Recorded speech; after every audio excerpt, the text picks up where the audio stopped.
Hello दोस्तों, राधे राधे। कैसे हैं आप सब? आई होप बहुत बढ़िया होंगे। हाजिर हैं एक और नई वीडियो के साथ। तो आज की वीडियो में हम जो एमसीक्यू सीरीज़ चली हुई है, ठीक है, उसी में हम फार्माकोलॉजी के एमसीक्यूज़ देखेंगे, प्रीवियस ईयर्स, ठीक है, एमसीक्यूज़ ऑफ फार्माकोलॉजी, ठीक है। तो टाइम ना वेस्ट करते हुए चलते हैं क्वेश्चन की तरफ। फर्स्ट क्वेश्चन हमारे पास आता है, an example of pyrazolone derivative analgesic is, ठीक है।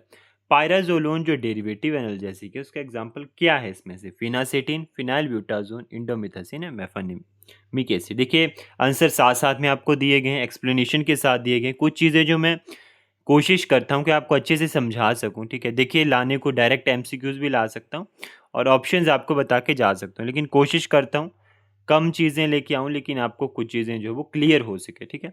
अब आप सबको पता है पायराजोलोन जो डेरिवेटिव है, ठीक है, वो एक 5 मेंबर्ड हीट्रोसाइक्लिक रिंग है, ठीक है। कैसे होती है? एन, ठीक है, नाइट्रोजन नाइट्रोजन, ठीक है, और इस तरह से, ठीक है, मतलब 5 मेंबर्ड होती है, ठीक है। इसमें यहाँ पे ये आपके पास ग्रुप लगा होता है ना, CW कार्बोक्साइल जो ग्रुप है वो लगा होता है, ठीक है। मतलब 2 नाइट्रोजन होती है और एक जो है कार्बोक्साइल ग्रुप आपके पास लगा होता है, जो थर्ड पोजीशन के ऊपर भी हो सकता है और फोर्थ पोजीशन के ऊपर भी हो सकता है बेसिकली, ठीक है। तो पायराजोलोन डेरिवेटिव में जो हमारे पास फिनाइल ब्यूटाजोन है, ठीक है, वो पायराजोलोन डेरिवेटिव होता है, ठीक है। अब फिनाइल ब्यूटाजोन भी लगभग ऐसे ही होता है, ठीक है। पूरा स्ट्रक्चर तो नहीं मैं बताऊंगा, लेकिन थोड़ा सा बता दूं कि लाइक जैसे आपके पास पायराजोलोन है, ठीक है, इसकी स्ट्रक्चर आती है सेम वैसे फिनाइल ब्यूटाजोन आता है। लाइक इसमें फिनाइल, यहाँ पे फिनाइल होगा, यहाँ पे फिनाइल होगा, और यहाँ पे क्या हो जाएगा आपके पास कार्बोक्साइल, यहाँ पे भी कार्बोक्साइल, यहाँ पे जो है वो ब्यूटाइल ग्रुप, ठीक है। तो इस तरह से जो है ये रहता है।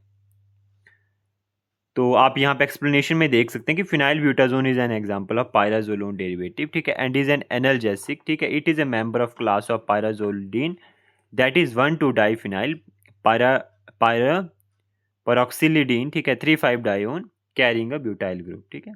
ये सब आप मतलब ये इन्होंने जो है वो आईपीसी नेम करके आपको दे दिए है ना। क्लोरप्रोमाजीन एक्सर्ट एंटीसाइकोटिक एक्शन, ठीक है।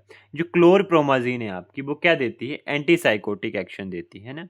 तो वो एंटीसाइकोटिक एक्शन कैसे प्रोड्यूस करती है बेसिकली, ये यहाँ पे हमारे पास आता है, ठीक है।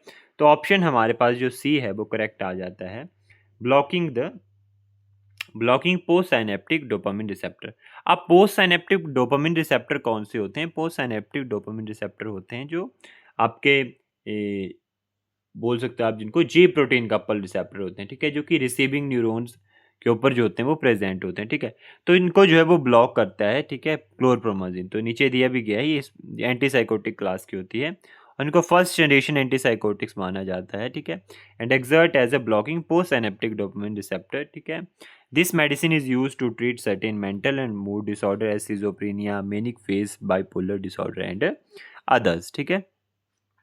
Which of the following is not an action of amphetamine. Amphetamine का ये कौन सा जो है यहाँ पे एक्शन नहीं है, ठीक है।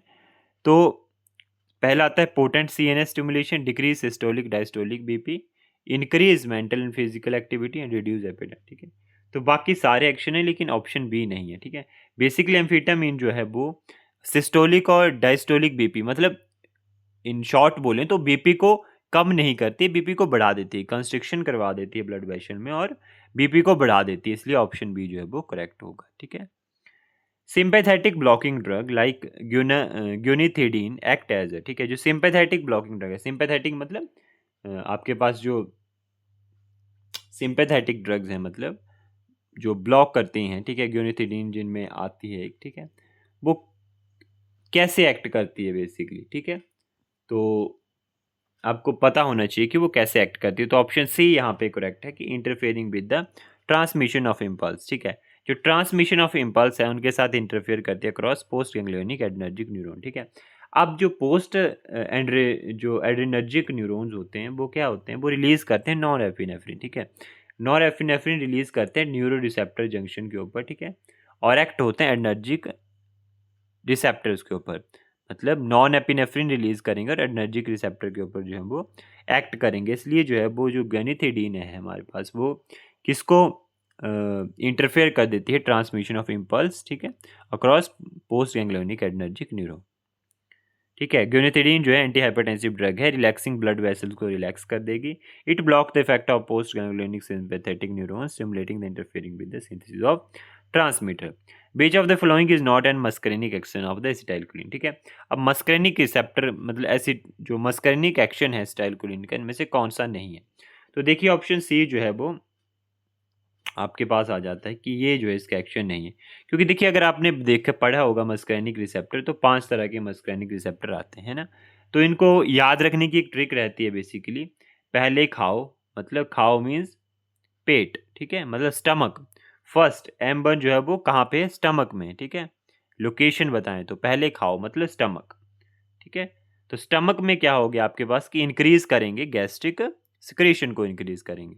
दूसरा आपके पास होता है पहले खाओ फिर लगाओ, सॉरी, पहले खाओ फिर दिल लगाओ। दिल लगाओ मीन्स हार्ट। सेकंड आ गया आपके पास मस्करेनिक M2 कहाँ पे होता है? हार्ट में, ठीक है। जो क्या करता है आपके हार्ट रेट को कम कर देता है, कॉन्ट्रैक्टिलिटी को कम कर देता है, ठीक है। पहले खाओ फिर दिल लगाओ, बाकी बातें बाद में। तो बाकी मीन्स लाइक M3 कहाँ पे होगा? आइज में होगा, GIT में होगा, ब्लैडर में होगा, ग्लैंड्स में होगा, ठीक है।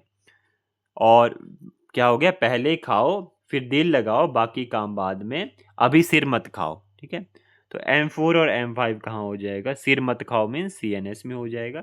और ये जो है वो डोपामिन के लेवल को जो होता है वो कम कर देता है CNS में, ठीक है। तो ये मस्करेनिक एक्शन। तो यहाँ पे जो गैस्ट्रिक सिक्रेशन है बेसिकली ये इंक्रीज करवाता है, इसलिए ये जो ऑप्शन है हमारे पास सी वो होगा, ठीक है। तो इनहिबिट ऑफ गैस्ट्रिक सिक्रेशन ये गलत है बेसिकली, एक्सपेक्ट है मतलब कि ऐसा ये एक्शन नहीं होता है मस्करेनिक जो एक्शन ऑफ एसिटाइलकोलिन, इसलिए सी ऑप्शन करेक्ट आ जाए, ठीक है। नेक्स्ट क्वेश्चन है हमारे पास, an example of adsorbent is. Adsorbent का एग्जाम्पल कौन सा होता है? मैग्नीशियम जो सिलिकेट है वो एड्जॉर्बेंट का एग्जाम्पल होता है। Dash is the study of how the body interact with administered substance for entire duration of action, ठीक है। तो इस सबको पता है, आपको इजी सा क्वेश्चन है कि हमारी बॉडी जो है वो मतलब उस स्टडी को हम क्या कहते हैं, ठीक है, जब बॉडी जो है वो इंटरेक्ट करती है, ठीक है, एडमिनिस्ट्रेड सब्सटेंस के साथ और अपना एक्शन शो करती है, ठीक है। मतलब but the body does to the drug, ठीक है, फार्माकोकाइनेटिक्स जिसको हम बोलते हैं, ठीक है। But the body does to the drug, ठीक है, मतलब बॉडी क्या एक्शन शो कर रही है ड्रग के साथ। जैसे ड्रग ली तो क्या एक्शन शो कर रही है, इसको हम ADME बोलते हैं, ठीक है, एब्जॉर्प्शन, डिस्ट्रीब्यूशन, मेटाबॉलिज्म, एक्सक्रीशन, ठीक है। और जब ड्रग का रिएक्शन होता है वो आता है फिर मैकेनिज्म, ठीक है, फिर एडवर्स इफेक्ट, इस तरह से, है ना। वो फार्माकोडायनेमिक्स में आ जाता है, डायनेमिक्स में आ जाता है। नेक्स्ट क्वेश्चन है हमारे पास, anti hypertensive drugs are an example of, ठीक है। एंटी हाइपरटेंसिव ड्रग किसका एग्जांपल होता है बेसिकली, ठीक है। तो जो एंटी हाइपरटेंसिव ड्रग है वो किसका है? रेगुलेटर डोज का है। ऑप्शन ए जो है वो करेक्ट है, ठीक है। अब इसमें क्या आता है, ये जो टाइप्स ऑफ ड्रग है use to treat high blood pressure, ठीक है, ये सब आपको पता है ना। तो अब जो रेगुलेटर डोज होती हैं वो कौन सी होती हैं? रेगुलेटर डोज होती हैं जिनको हम मतलब फिजियोलॉजिकली मॉनिटरिंग भी बोल सकते हैं, मतलब हम पेशेंट की फिजियोलॉजी को देख के करते हैं, ठीक है, न कि ड्रग लेवल को देख के करते हैं या ड्रग रिस्पॉन्स के देख के करते हैं, ठीक है। इसमें हम पेशेंट की फिजियोलॉजी को देख के मतलब लाइक ब्लड प्रेशर हो गया, ठीक है, BP हो गया, यूरिन हो गया, इन चीज़ों को देख के जो है हम फिजियोलॉजी को देख के जो है वो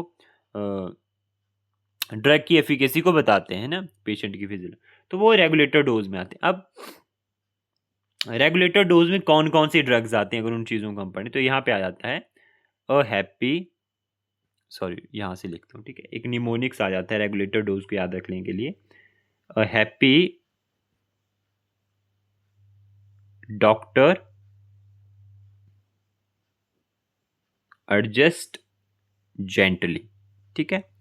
तो यहाँ पे ए से आ जाएगा एंटी हाइपरटेंसिव, ठीक है। एच से आपके पास कौन सा आ जाएगा? हाइपोग्लाइसेमिक एजेंट, ठीक है। डी से आपके पास आ जाएगा डायरेटिक्स जिसमें फिरोसामाइड लाइक होती है, ठीक है। एंटी हाइपरटेंसिव में एम्लोडिपिन, एनालप्रिल होगी, ठीक है। हाइपोग्लाइसेमिक में मेटफॉर्मिन, इंसुलिन होगी, ठीक है। और एडजस्ट से आ जाएगा, ठीक है, एंटीकोगुलेंट लाइक बर्फरिन होगी, ठीक है। और जनरल एनेस्थेटिक्स में आ गई प्रोपोफोल, ठीक है। और अगर टाइट्रेटेड ड्रग डोज की बात करें तो बेसिकली टाइट्रेटेड डोज जो होता है बेस्ड होता है पेशेंट की लाइक रिस्पॉन्स के ऊपर, ठीक है, टॉलरेंस के ऊपर, साइड इफेक्ट के ऊपर, थेरेपेटिक रिस्पॉन्स के ऊपर, ठीक है। तो जो आपके पास टाइट्रेटेड डोज में ड्रग्स आती हैं, अगर 2-3 के जो मैं बताऊं आपको, तो इंसुलिन होगी, एंटी कन्वल्सेंट होगी, मूड स्टेबलाइजर्स होगी, ठीक है, एंटी साइकोटिक्स होगी, बीटा ब्लॉकर्स होगी, सीडेटिव्स होगी, ठीक है, ये सब जो है वो टाइट्रेटर डोज ड्रग में आते हैं, ठीक है। 9th है bleeding due to displacement of warfarin from protein binding is a type of drug interaction. मतलब ब्लीडिंग होना जब वॉर्फरिन जो है वो रिमूव हो जाती है, डिस्प्लेस हो जाती है प्रोटीन बाइंडिंग से, उसकी वजह से ब्लीडिंग होती है, ठीक है। तो वो कौन सी ड्रग इंट्रैक्शन आती है, तो वो आती है एनाल्जेसिक ड्रग इंट्रैक्शन, ठीक है। तो बेसिक ड्यूटी ऑफ फार्मासिस्ट की चेक करना प्रिस्क्रिप्शन को कि कोई भी ऐसी ड्रग नहीं देनी जो कि आपकी प्रोटीन बाइंडिंग से डिस्प्लेसमेंट करवा दे, है ना। How many pharmacist are required for 100 bedded hospital. 100 bedded hospital में कितने फार्मासिस्ट की ज़रूरत होती है, तो बेसिकली 5 बेड की ज़रूरत होती है, ठीक है। सॉरी 5 फार्मासिस्ट की ज़रूरत होती है 100 बेड हॉस्पिटल में। लाइक अगर 50 से ऊपर हैं तो 3, 100 से ऊपर हैं तो 5 फार्मासिस्ट, 200 से ऊपर हैं तो 8 फार्मासिस्ट, 300 से ऊपर हैं तो 10, 500 से ऊपर हैं तो 15 जो है वो फार्मासिस्ट की ज़रूरत होती है। ये इंपॉर्टेंट क्वेश्चन है, पूछा जाता है। But are the agent that help in lowering increase lipid level. Lipid level को जो है वो लोअर करने के लिए कौन से एजेंट यूज होते हैं, तो बेसिकली हाइपोलिपिडेमिक एजेंट, ठीक है, जो लिपोप्रोटीन की कंसंट्रेशन को कम करते हैं, जिनमें स्टैटिन्स होते हैं, 5 रेट्स बाइल एसिड सिक्वेस्ट्रेंट्स होते हैं, ठीक है, निकोटिनिक हो गए एंड एसिपिक एसिपी मॉक्स हो गई, ठीक है। ये सब जो है वो किस में आते हैं, हाइपोलिपिडेमिक एजेंट में।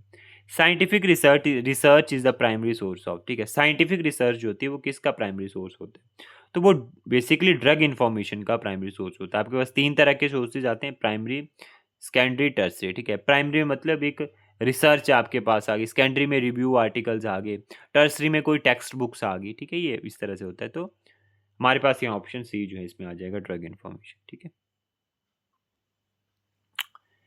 Which of the following is not a screening method of anti diabetic agent. Anti diabetic agent के लिए कौन सा स्क्रीनिंग मेथड नहीं है, ठीक है।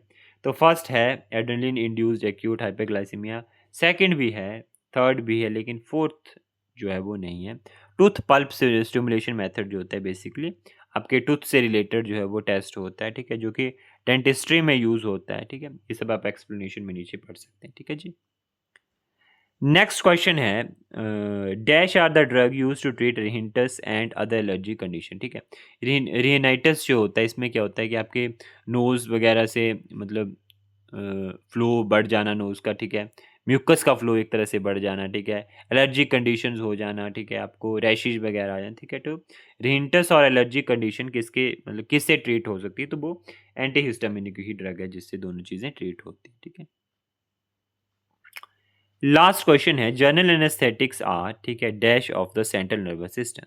तो जनरल एनेस्थेटिक्स क्या करती हैं बेसिकली, तो ये जो होती हैं वो डिप्रेसेंट होती हैं central nervous system. Option B जो है वो करेक्ट है, ठीक है। Depressant the central nervous system by enhancing the inhibitory neurotransmission and reduce excitatory neurotransmitters को रिड्यूस करते हैं, मतलब जो एक्साइटेशन उसको कम करेगी और डिप्रेस करेगी सेंट्रल नर्वस सिस्टम, ठीक है। तो यही था आज की वीडियो में, आई होप आपको पसंद आई हो, ठीक है। कोई भी क्वेरीज रहती हैं, कोई भी डाउट्स रहते हैं, आप मुझसे कमेंट सेक्शन में पूछ सकते हैं। बाकी आप हमारे व्हाट्सएप ग्रुप के ऊपर भी ज्वाइन हो सकते हैं, ठीक है। वहाँ पे आपको डेली जो है वो पीडीएफ प्रोवाइड करवा दी जाएगी जो भी एमसीक्यूज होंगे, ठीक है, ताकि आप जो है वो डायरेक्ट भी जो है पीडीएफ से सॉल्व कर सकें, ठीक है जी। तो यही था आज की वीडियो में, मिलते हैं जल्दी नेक्स्ट वीडियो में, तब तक के लिए bye bye, take care, Radhe Radhe.